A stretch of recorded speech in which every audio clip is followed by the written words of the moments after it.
ٹھیک ہو؟ اعوذ باللہ من الشیطان الرجیم بسم اللہ الرحمن الرحیم رب اشرح لی صدری ویسر لی امری واحلل عقدۃ من لسانی یفقہوا قولی ربنا زدنا علما اللہم فقہنا فی الدین آمین یا رب العالمین۔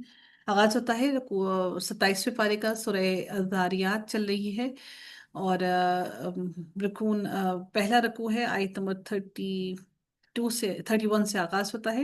اللہ تعالیٰ ارشاد فرماتے ہیں قال فما خطبكم ایھا المرسلون۔ حضرت ابراہیم علیہ السلام نے کہا کہ اللہ کے بھیجے ہوئے فرشتوں، تمہارا کیا مقصد ہے؟ خطبن در حقیقت یہ جو خطبن کا جو لفظ استعمال ہوا ہے، یعنی اس بشارت کے علاوہ، یہ جو بچوں کی بیٹوں کی بشارت دینے کے علاوہ آپ کا اور آنے کا یہاں پر اور کیا مقصد ہے جس کے لیے تمہیں بھیجا گیا ہے؟ تو انہوں نے کیا کہا؟ قالوا، انہوں نے کہا انا ارسلنا الی قوم مجرمین۔ انہوں نے جواب دیا کہ ہم گناہگار قوم کی طرف بھیجے گئے ہیں، یعنی اس سے مراد قوم لوط ہے، جن کا سب سے بڑا جرم لواطت تھا۔ لام واو الف طا اور تا، لواطت یعنی کہ ہومو سیکشوالٹی، آئی تھنک اس کو کہا جاتا ہے کہ ایک ہی جنس کے لوگوں سے وہ جو کرتے تھے، اس کو اردو میں جرم لواطت بولا جاتا ہے، ٹھیک ہے؟ تو وہ ان کا جرم سب سے بڑا کیا تھا؟ جرم لواطت تھا۔ اس کی طرف انہوں نے کہا کہ ہمیں بھیجا گیا ہے، اس وجہ سے بھیجا گیا ہے کہ ہم اس مجرم کو ان کو سزا دیں۔ لنرسل علیہم حجارۃ من طین، تاکہ ہم ان پر مٹی کے کنکر برسائیں، یعنی کہ برسائیں کا مطلب ہے کہ ان کنکریوں سے انہیں رجم کر دیں۔ یعنی رجم کرنا کیا ہوتا ہے کہ کنکریاں اس وقت تک ماری جاتی ہیں جب تک کہ وہ ان کی جان نہ نکل جائے۔ یہ کنکریاں خالص پتھر کی تھیں، نہ آسمانی اولے تھے، بلکہ مٹی کی بنی ہوئی کنکریاں تھیں۔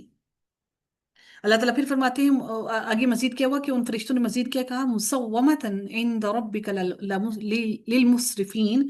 تو انہوں نے مزید فرمایا کہ جو تیرے رب کی طرف سے نشان زدہ ہیں ان حد سے گزر جانے والوں کے لیے، مسومتن یعنی کہ ان پر نشان زدہ ہیں، ان کی مخصوص علامت تھی جن سے انہیں پہچان لیا جاتا تھا، یا وہ عذاب کے لیے مخصوص تھیں۔ بعض کہتے ہیں کہ جس کنکری سے جس کی موت واقعہ ہونی تھی اس پر اس کا نام لکھا ہوا تھا۔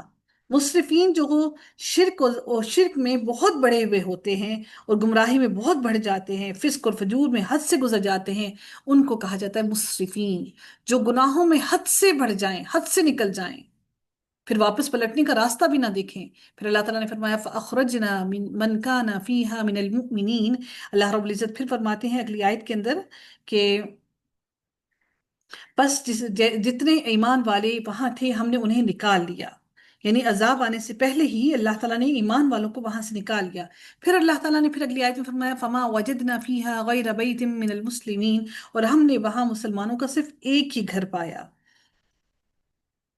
اور یہ اللہ کے پیغمبر حضرت لوط علیہ السلام کا گھر تھا، جس میں ان کی 2 بیٹیاں اور کچھ ان پر ایمان لانے والے تھے۔ کہتے ہیں یہ کل 13 آدمی تھے، ان میں حضرت لوط علیہ السلام کی بیوی شامل نہیں تھی، بلکہ وہ اپنی قوم کے ساتھ عذاب سے ہلاک ہونے والوں میں سے تھی۔ اسلام کے معنی ہے اطاعت اور اللہ تعالیٰ سے ڈرنا۔ اللہ کے تمام احکامات پر سر اطاعت تسلیم خم کرنے والا ہی مسلمان اور مسلم ہوتا ہے۔ اس اعتبار سے ہر مومن مسلمان ہے، اسی لیے پہلے ان کے لیے مومن